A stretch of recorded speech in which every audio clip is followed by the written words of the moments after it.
I'm standing in Singapore, the second tallest building in Singapore. 47th floorல இருந்து நான் இப்போ உங்களோட பேசிட்டு இருக்கேன். What a beautiful sight. என்ன அழகா இருக்கு பாத்தீங்களா? இதே மாதிரிதான் ஆண்டவர் உங்களையும் உங்க வாழ்க்கையில உயரமான ஸ்தலங்களில உங்களை ஏற வைக்க போறேன்.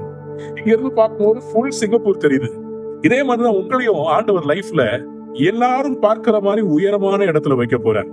It is not easy. இந்த 47 floors கட்டுறது வந்து it was very tough. Singapore is an interesting history.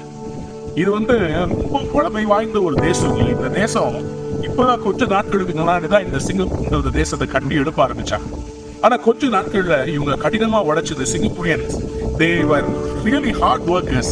இவங்க எல்லாம் ஹார்ட் ஒர்க் பண்ணி ஒரு ஹார்மோனியஸா ஒரு வித்தியாசம் பார்க்காம எல்லா ஜனங்களையும் ஒன்னா சேர்த்து இவருடைய அந்த தலைவராக இருந்த அந்த பெரிய ஒரு பிரசிடென்ட் இவங்களை சரியா வழிநடத்துறதுனால இன்னைக்கு இந்த தேசம் இந்த whole Indian Oceanல it is considered to be one of the important points of port. எனக்கு பின்னாடி தெரியுது பாத்தீங்கன்னா அதுதான் one of the interesting dockyards. இதுல இருந்து so many ships are going across the globe. நடுவுல இருந்து ஈஸ்டுக்கும் வெஸ்டுக்கும் இணைக்கிற ஒரு பாலமாக இருக்கிறது. What a beautiful thing. உங்களையும் ஆண்டவர் அப்படிதான் வைக்க போறார். You are also going to become a jewel in the ocean. சிங்கப்பூர்ல நைட் ஆயிடுச்சு வச்சுக்கோங்களேன், நீங்க எங்க இருந்து பாத்தீங்கன்னாலும் இந்த பில்டிங் தெரியும். ஏன்னா இது second largest and tallest building.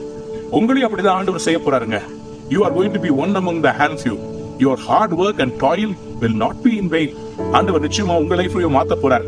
ஆண்டவர் சொல்லுகிறாரு, ஏசாயா 62 அதிகாரம் 11 வசனம், நீங்கள் சீயோன் குமாரத்தியை நோக்கி, இதோ உன் ரட்சிப்பு வருகிறது, இதோ அவர் அருளும் பலன் அவரோடும் அவர் செய்யும் பிரதிபலன் அவர் முன்பாகவும் வருகிறது என்று சொல்லுங்கள். கர்த்தர் பூமியின் கடையாந்திரம் வரைக்கும் கூறுகிறார். To the ends of the world, God is declaring, your salvation is coming. Your breakthrough is coming. This is the year of the breakthrough and you are going to shine. பாருங்க, நான் சொல்லும் போதே என் மேல சூரியன் உதிக்குது. நிச்சயமா இந்த நாள் உங்களுக்கு சூரியன் உதிக்கிற நாளா இருக்கும். பெஸ்ட் டேயா இருக்கும். Have a wonderful day. Your salvation is coming. சிங்கப்பூருக்கு வந்தது மாதிரி உங்களுக்கு வருகிறது. God bless you. Have a wonderful day.